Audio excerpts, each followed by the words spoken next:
everything is haram. I mean, everything is haram according to some people, clearly. I mean, it's the amount of willingness that certain people have in just placing the haram label on absolutely anything that they don't understand, which to me is very peculiar and says a lot about the way that they view religion and God.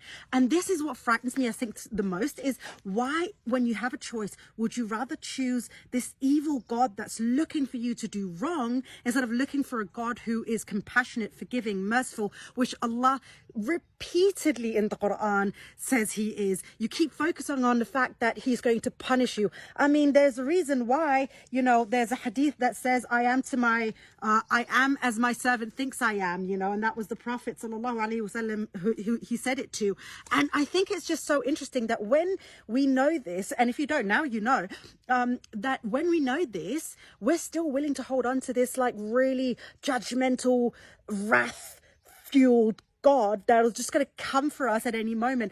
I personally left Islam when I was younger for that reason, because I was like, I can't get on board with this. I'm fucking scared. Like, what is this? It gave me anxiety. It left me sleepless at night. And I was like, wow, I can't win. Like, if that's the God, then I'm done. Like, I'm going to hell regardless of what I do, if I sneeze or if I fart. And then when I was older, I reverted to Islam because I took a different approach to Islam, where I was like, if I'm going to love Islam and if I'm going to love Allah, then I need to love Allah the way he wants me to love him and know Allah the way Allah wants me to know him. And instead of labeling everything as haram just because I don't understand it, I take a moment, take a step back, sit down, and I try to understand what it is before I start labeling things as haram. Listen, you can do whatever you want. If you want everything to be haram and for God to be this bully up in the sky, then have at it. But listen, while you're at it, can you just keep it to yourself? Because not everybody likes that, and not everybody believes in this wrathful God like you do.